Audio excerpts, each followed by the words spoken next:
Bismillahirrahmanirrahim. Assalamualaikum warahmatullahi wabarakatuh. Alhamdulillahirabbil alamin. Wassalatu wassalamu ala asrofil anbiya'i wal mursalin. Asyhadu alla ilaha illallah wa asyhadu anna Muhammadar Rasulullah. Ibu-ibu dan Pak sekalian, dan terutama nggak boleh ya manggil ibu-ibu dan bapak ya. Akang, teteh, mas, mbak. Ya memang nggak kelihatan Bang Mus dari sini ya. Ya, dan terutama senior-senior saya, ada Bang Ikhwan, ada Bang Mus, ada Bang Sofyan ya. Saya diminta bicara mengenai menjadi pemimpin dalam industri energi. Tapi sebelum masuk ke sana, ilustrasi sempat nyambung dari sambutan Bang Mus. Tadi cerita soal koperasi listrik pedesaan. Itu kena banget sama saya. Soalnya waktu saya kuliah kira-kira tingkat 3, itu saya dipanggil Bang Ikhwan itu, suruh kumpul di KKMB waktu itu. Disuruh bantu karena Bang Ikhwan lagi dapat kerjaan, mungkin konsultasi kayaknya ya. Mungkin dari Bang Mus, jangan-jangan. Saya belum ketemu Bang Mus waktu itu. Jadi diminta untuk merumuskan konsep, ada pola 1, pola 2, pola 3, pola 4, pola 5 kalau nggak salah kayak gitu. Ya itu semuanya berkaitan dengan pengelolaan listrik pedesaan. Ketika saya masuk PLN, saya amati listrik pedesaan jalan di 3 daerah. Yang pertama di Lampung, kedua di Palopo, yang ketiga di Lombok Timur. Kemudian tahun 2001 saya pindah ke Makassar, ke Sulawesi Selatan.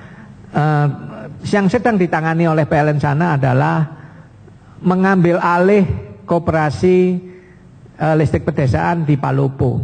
Jadi dari listrik pedesaan diambil alih oleh PLN. Jadi tutup koperasi listrik pedesaan di Palopo.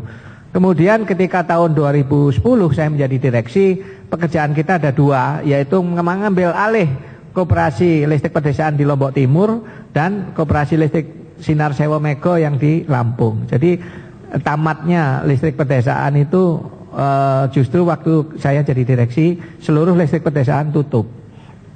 Itu. Jadi ini memang ironis, dan kita mesti belajar dari situ. Amerika Serikat listrik pedesaannya sangat maju, dan bukan hanya Amerika loh Pak. Semua negara besar itu koperasi listrik pedesaannya maju dan sehat. Ada Jepang, di Eropa, di Amerika Utara, semuanya listrik pedesaannya sehat. Jadi kita justru tutup. Ini memang mestinya harus kita pelajari. Nah, kunci untuk mempelajarinya, saya kira saya ingat itu ceramahnya Bang Imat. Ya, kalau ingin bangunan tidak disambar petir, ya pasang penangkal petir gitu loh. Jadi artinya gunakan rasional aja. Kalau tidak ingin koperasi listrik pedesaan bangkrut, ya belajar ke Amerika. Kenapa sih di sana nggak bangkrut? Kenapa di sini bangkrut? Karena ilmunya sama, bukan karena di sini Muslim, di sana non Muslim, nggak ada hubungannya itu. Jadi kalau bangunan nggak mau disambar petir, pasang penangkal petir.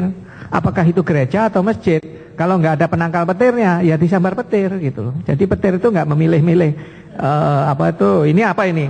Oh rumah. Oh ini apa ini? Masjid. Oh masjid jangan deh gitu. Rumah aja gitu, nggak bisa. Jadi koperasi listrik pedesaan tutup bukan karena apapun, ya kita memang harus belajar cara mengelolanya seperti apa. Jadi saya masuk ke situ untuk peluang di industri energi. Jadi saya coba cerita, dan ini peluangnya besar sekali. Mulai dari sisi hulu pembangkit sampai ke sisi penjualan. Ya, saya mulai dari penjualan yang skalanya kecil dulu.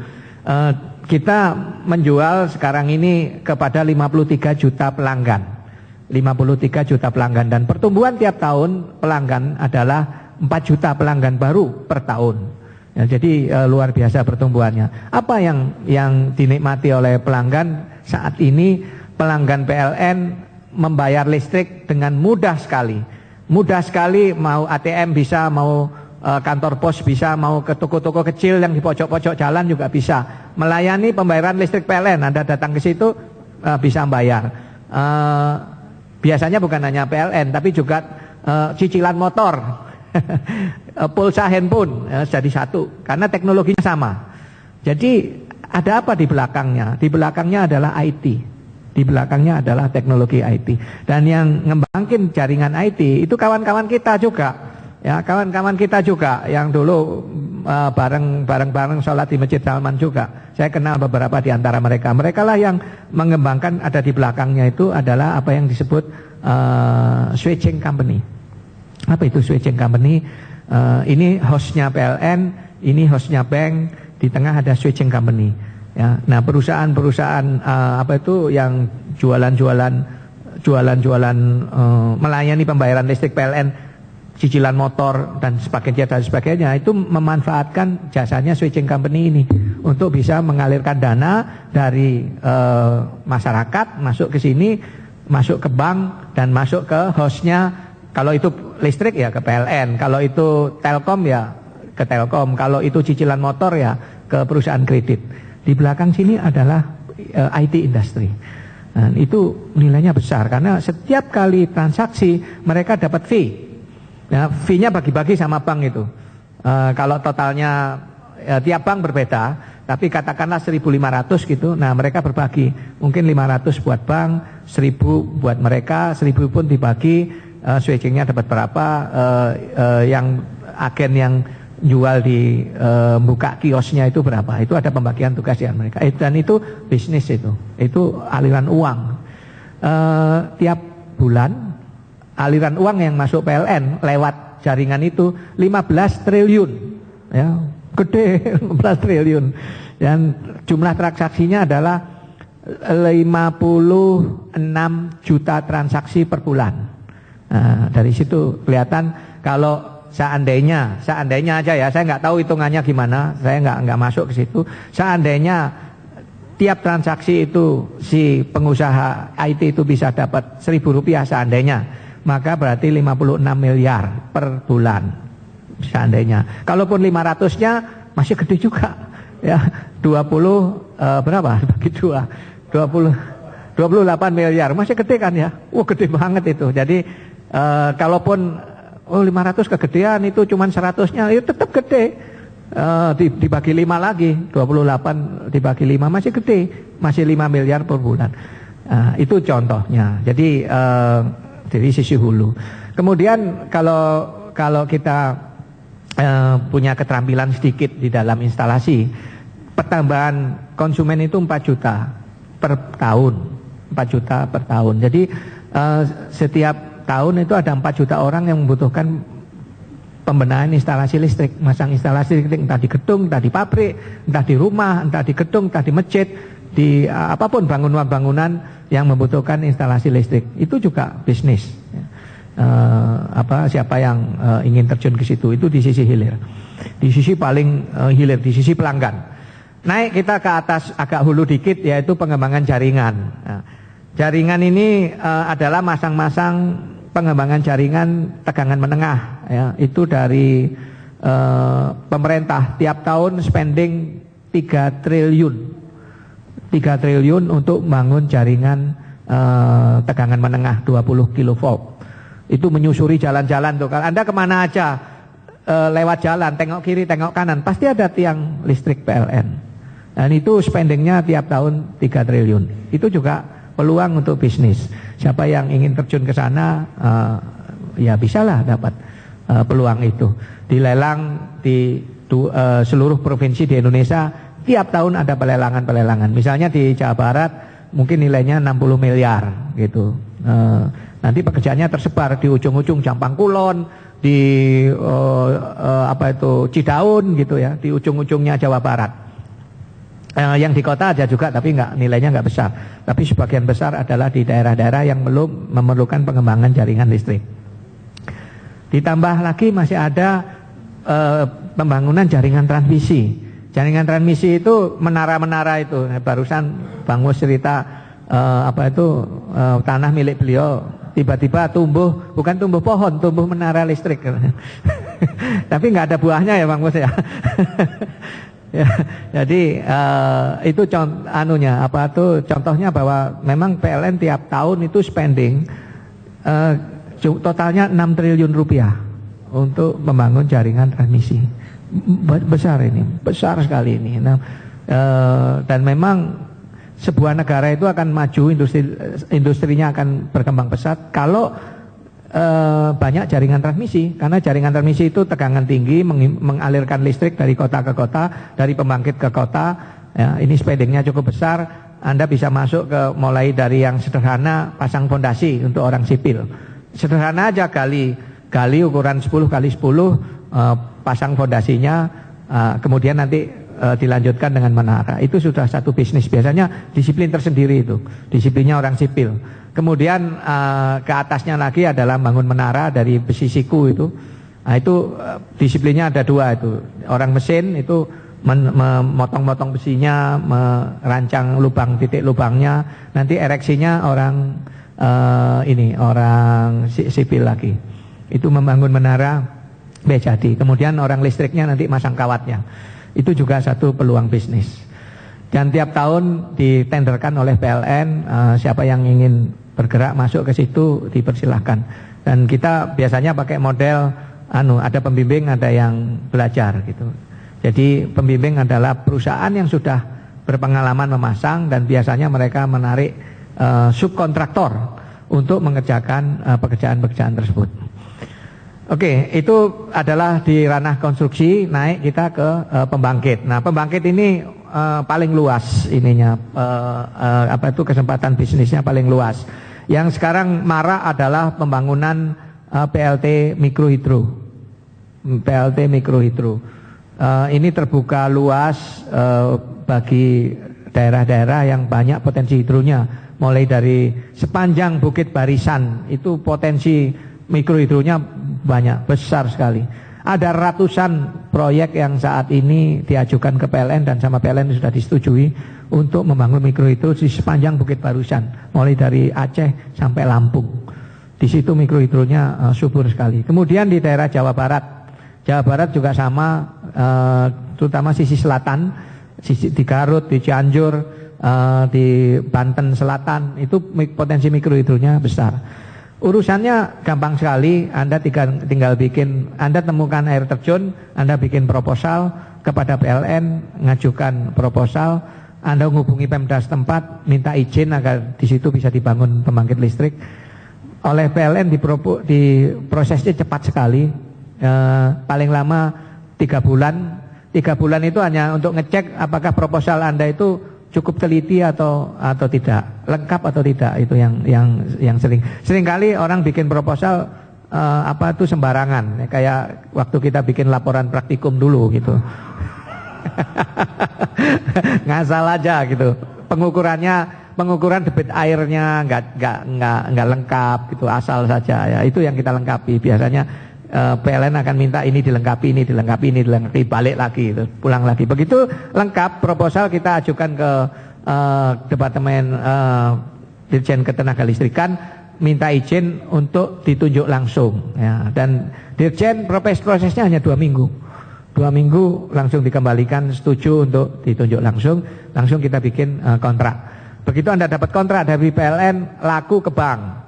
Ya, dari sisi pembelinya sudah pasti, harganya sudah pasti. Harganya itu untuk di Jawa 690 sekian ya. Saya nggak hafal angkanya, Anda bisa download dari websitenya Kementerian ESDM berapa. Kemudian untuk di Sumatera dikalikan faktor 1, sekian, Kalimantan 1, sekian, tempat lain ada. Dan itu banyak sekali yang sudah jalan, yang sudah konstruksi, yang sedang proses pendanaan di bank dan sebagainya. Ini peluang di mikrohidro. Ordernya tidak terlalu mahal mikrohidro itu, tapi ya masih puluhan miliar sampai ratusan miliar. Ya.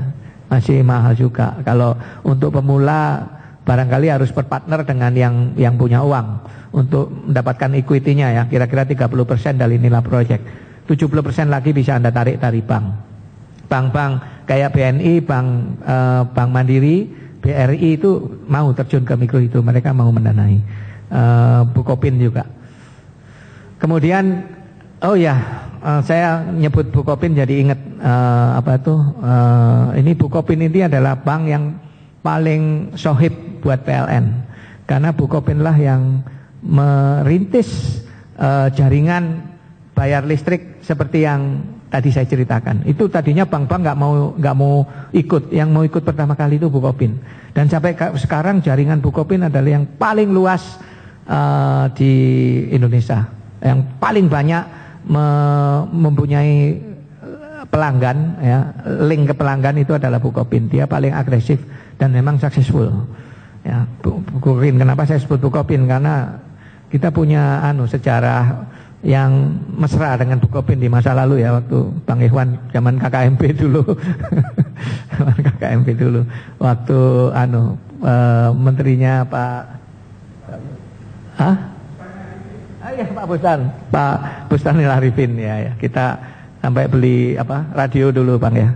Radio Estrelita. Sama ngelola asrama yang di Bandung Utara itu. Ya, itu kaitannya dulu sama Bukopin. Dan sampai sekarang Bukopin adalah sohibnya PLN. Bank-bank lain nyusul. Sekarang ada 58 bank yang mendukung PLN, tapi yang leadnya masih tetap Bukopin yang paling tinggi. Oke, Bukopin juga terjun ke pembiayaan ini mikro hidro. Yang kalau kita ingin yang lebih besar lagi adalah ke pembangkit yang lebih mahal, yaitu pembangkit batu bara, ya. Pembangkit gas dan batu bara, sama geothermal. Nah, ini pembangkit kelas mahal lah, ya. Tidak untuk pemula yang jelas. Tetapi kalau ingin jadi subkon di situ juga bagus, nggak ada masalah. Persoalannya kalau geothermal itu indah, ya, tetapi proses regulasinya tidak begitu mulus, sehingga lambat sekali pengembangannya. Geothermal itu dilelang di pemerintah daerah, kemudian siapa yang menang lelang, berapa harganya, itu Menteri SDM kirim surat ke PLN, menugasi PLN untuk bikin kontrak sama perusahaan tersebut. Jadi PLN nggak terlibat di situ. Setelah kontrak jadi diberikan ke pengembang, maka pengembang akan bisa mencari pendanaan. Nah, dan ini tidak semua pengembang berhasil mendapatkan pendanaan, ya. Berat sekali.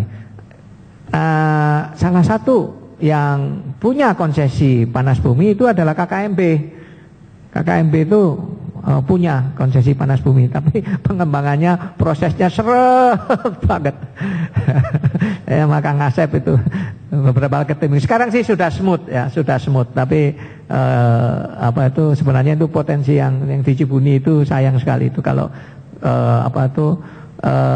saya lihat ini lambat bukan karena sisi PLN-nya, karena di sono ada ya kita tahu sendirilah ada keributan internal gitu yang membuat itu nggak berjalan mulus. PLTP, kemudian batubara. Ya, batubara ini link bisnisnya lebar sekali. Walaupun kegiatan pembangun pembangkit di batubara itu subkon yang bisa timbul dari sebuah kegiatan pembangkitan batubara itu banyak sekali. Mulai dari penyiapan lahan aja. Anda dengan modal bulldozer itu Anda bisa jadi subkon untuk meratakan tanah, ya, bikin rata tanah, nguruk, ya, mengeraskan tanah sebelum fondasi. Itu penyiapan tanah sudah satu lapangan bisnis. Masang fondasi sudah lapangan bisnis sendiri, ya. Masang fondasi aja, nyediain pilenya, mukul-mukul pilenya, mengetes, menguji, ya. Kemudian bikin jeti. Itu menimbulkan kegiatan ekonomi yang luar biasa. Tapi ya nggak mahal itu juga membutuhkan modal besar, ya, dan tidak mudah juga, ya. Tidak mudah juga. Saya salah satu dari warga Salman pernah terlibat di kegiatan ini, penyiapan fondasi ini, dan mungkin bisa belajar dari beliau kesulitannya di mana dan tantangannya di mana gitu. Oke, terus kalau pembangkit sudah jadi, muncul bisnis baru yaitu pasokan batubara. Pasokan batubara ini linknya macam-macam, angkutannya, ya, batch, kemudian trackingnya, ya, goal gettingnya, trading batubaranya sendiri. Jadi sebuah PLTU batubara itu membuka multiplier effect saya sebutnya. Multiplier effectnya itu luar biasa, bisa melibatkan banyak sekali kegiatan bisnis yang bisa mengstimulir kegiatan ekonomi di Indonesia.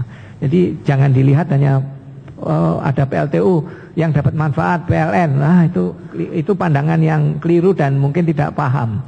Ya, kalau mau didalami, dilihat, ternyata banyak sekali peluang bisnis yang timbul dari beroperasinya sebuah PLTU batubara.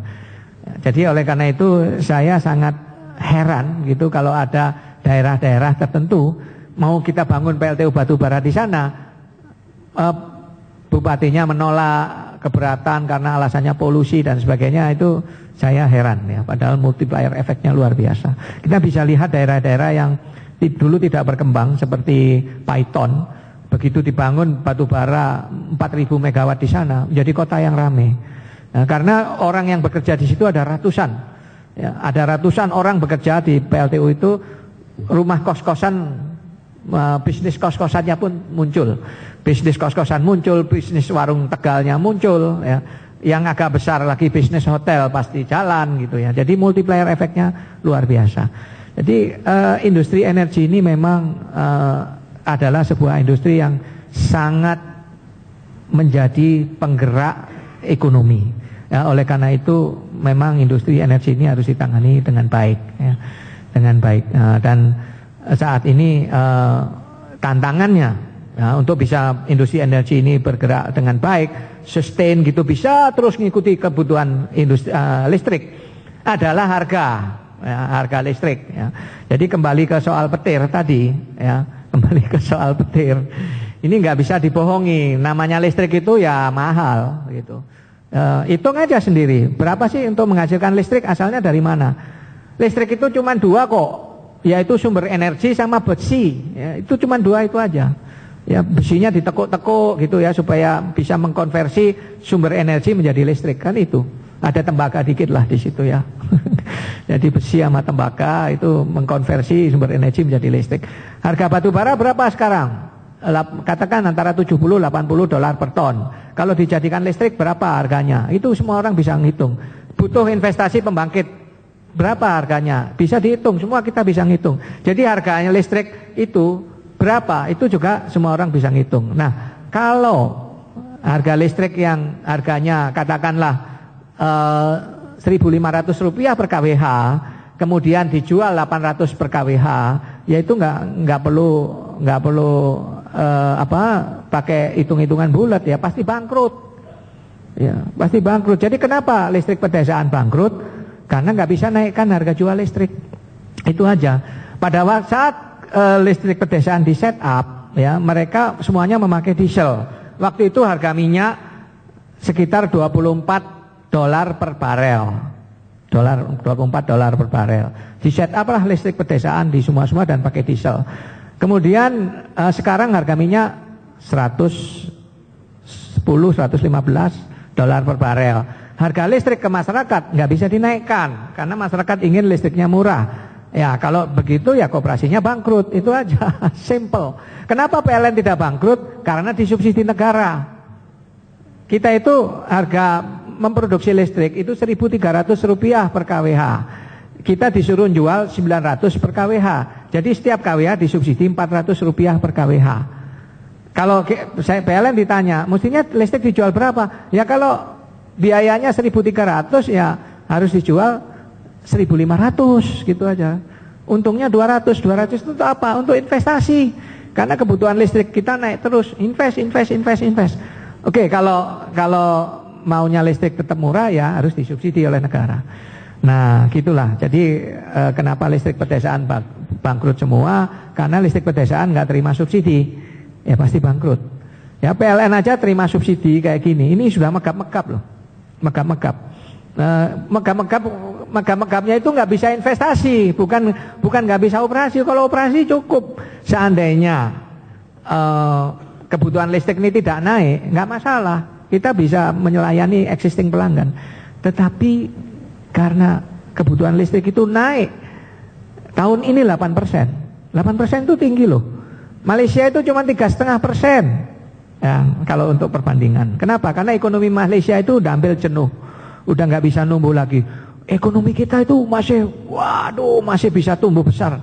Jadi, tapi ya itu, kita mesti bikin bagaimana supaya kebutuhan energinya bisa kita cukupi dengan sustainable. Caranya gimana? Ya jangan berharap, Pak, kita kan bangsa Muslim, ya, diberkati Tuhan gitu. Ya kembali ke soal penangkal petir tadi, nggak ada soal itu. Ini soal rasional belaka. Ya, kalau nggak ingin disambar petir, pasang penangkal petir, itu aja. Kalau ingin industri energi sustainable dan membuka peluang bisnis seluas-luasnya, buatlah yang rasional. That's all. Nggak ada ini. Nah, untuk mengurangi peluang-peluang inefisiensi, makanya PLN punya gerakan PLN bersih no suap itu. PLN bersih no suap yang impactnya luar biasa. Karena ternyata kita bisa menurunkan harga-harga beli peralatan itu dengan besar-besaran ternyata. Besar-besaran ya. Walaupun tantangannya juga luar biasa. Jadi seperti kasus yang Anda baca di koran, ya, Anda baca di Tempo mungkin ya, atau di koran, PLN dituduh korupsi, itu sebenarnya adalah perlawanan dari kelompok-kelompok orang yang merasa tersisihkan karena tidak bisa lagi menjual barang dengan harga mahal ke PLN. Karena kita sudah cut jauh. Sebuah trafo yang tadinya 12 miliar, sekarang harganya 6 miliar, Pak. Setengahnya. Dibersihkan. Nah, kemudian ada trafo yang ukuran besar yang jarang kita beli memang. Dulu harganya 110, sekarang harganya cuma 40. Jadi itu luar biasa penghematannya itu luar biasa. Jadi tapi jangan bilang, oh ini PLN listrik ini mahal gara-gara dulu banyak korupsi. Enggak juga. Karena 78% dari pengeluaran PLN itu pengeluaran beli batu bara, beli BBM, beli gas, beli bahan bakar, membayar geotermal, membayar pajak air dan sebagainya. Itu 78% sendiri. Jadi saya sering katakan, oke lah Pak, kalau Anda bahwa efisiensi itu memperbaiki PLN, yes, tetapi tidak otomatis terus menurunkan harga listrik, no way. Itu improvement di efisiensi ya kita jalankan, tetapi tidak untuk bikin listrik murah, no way. Satu lagi efisiensi yang kita perbaiki, misalnya interaksi dengan pelanggan, ya kan? Anda dulu kalau mau jadi pelanggan listrik, datang ke kantor PLN, baru nyampe di pagar, udah disambut orang, Pak, mau masang listrik ya? Mau masang listrik sama saya aja Pak, saya kenal orang dalam gitu. Cuma nambah sekian puluh ribu, nanti sekian hari beres. Dulu begitu kan. Sekarang Anda coba pura-pura datang ke kantor PLN mau masang listrik, nggak ada orang di situ, udah sepi. Ditanya masuk ke kantor, buka pintu, disambut satpam, Pak mau apa, pasang listrik? Oh, di sana itu, duduk aja sana gitu. Di situ pun nggak ada orang ngantri, karena hanya orang yang nggak kenal internet yang masih datang ke kantor PLN ya. Karena sekarang ini untuk nyambung listrik cukup angkat telepon 123 kring atau 021 123 sudah langsung dilayani. Pak mau apa? Nyambung listrik. Oke, namanya siapa, alamatnya di mana, ini di mana. Oke, bayar sekian ribu, tarif resmi, bayar di bank atau ATM atau kantor pos atau kios-kios kecil di mana aja, otomatis. Anda mau tambah listrik, nambah daya istilahnya juga nggak perlu datang ke kantor PLN. Kalaupun datang tetap dilayani, ada yang dikasih. Ini Pak telepon, Bapak telepon aja 123. Jadi nelponnya di kantor PLN buat orang yang nggak tahu. Kalau yang punya internet, buka internet, buka website PLN. Di situ sudah diberikan mau nyambung pasang listrik, isi aja sendiri yang melek internet. Habis itu tank keluar, Anda bayar sekian ribu, nomor rekening sekian, Anda pergi bayar. Kemudian buka website lagi, oh Anda sudah membayar. Bisa ikuti. Ada 7 step untuk bisa menjadi pelanggan PLN. Nomor 1, 2, 3, 4, 5, 6, 7. Begitu Anda daftar hari ini, oh Anda sudah membayar, Anda sudah ini. 3 hari lagi Anda cek, oh prosesnya udah jalan, udah nomor 4. Hari kelima Anda cek lagi, oh udah nomor 5. Setelah seminggu, oh udah nomor 7. Nah, petugas PLN ketok pintu Anda, Pak, saya mau masang listrik. Ya, jadi sudah kita buat transparan sekali. Anda bisa melihat dapurnya PLN. Ya, dapurnya PLN dari website gitu. Jadi itu kita bikin transparan seperti itu. Gunanya apa? Supaya nggak ada main sogok-sogok itu, supaya bersih. Ya, orang PLN juga ingin perusahaannya punya citra yang baik ya. Yang suka gini-gini sogok-sogok kan cuma sedikit, Pak. Ya, tapi itu mempengaruhi citra secara keseluruhan. Oleh karena itu kita bikin sistem yang bagus supaya tidak ada peluang sama sekali dan kita bisa melayani pelanggan dengan gagah gitu loh ya, dengan keren gitu, nggak perlu hubungannya profesional aja, nggak perlu nyuap-nyuap ngasih amplop terima kasih dan sebagainya, nggak perlu lagi. Alhamdulillah itu bisa kita bangun, mudah-mudahan bisa bertahan seterusnya dan juga peluang energi peluang untuk bisnis di bidang energi ini terbuka lebar bagi para peserta pelatihan diklat kepemimpinan ini karena pada akhirnya saya punya keyakinan ya, kepemimpinan itu terutama sekali dibentuk di dalam dunia bisnis. Ya, itu keyakinan saya karena akan sangat berbeda sekali orang yang pernah terjun di dunia bisnis dalam menangani masalah dengan orang yang tidak pernah sama sekali bersentuhan dengan dunia bisnis kemudian menangani masalah. Sentuhannya lain ya.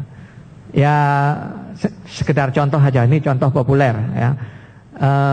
Kenapa waktu wali kota Solo Pak Jokowi yang ditangani pertama adalah urusan perizinan, diberesin dulu sama dia. Karena dia sebagai pengusaha mebel itu merasakan itu kalau udah urusan sama Pemda minta izin bulet itu, maka diberesin semua. Jadi orang-orang bisnis ini tahu sebenarnya untuk supaya ekonomi bisa bergerak lebih kenceng, hal-hal apa yang harus diberesin itu tahu kita. Tahu. Pak Dahlan sebagai orang bisnis masuk ke PLN, dia langsung tahu ini boroknya PLN itu di sini. Beresin, kita beresin semua. Jadi kepemimpinan itu bisa ditumbuhkan di dunia bisnis. Kalaupun tidak lama di situ kemudian masuk ke birokrasi, masuk ke pemerintahan, masuk ke DPR dan sebagainya, itu akan menghasilkan hal-hal yang baik. Apalagi kalau niatan kita itu memang baik. Kita menyadari dengan betul apa tugas kita selagi kita ada di dunia ini, kita pahami dengan baik, maka apapun yang kita lakukan insya Allah merupakan ibadah. Demikian paparan saya ya. Wabillahi taufik walhidayah. Wassalamualaikum warahmatullahi wabarakatuh.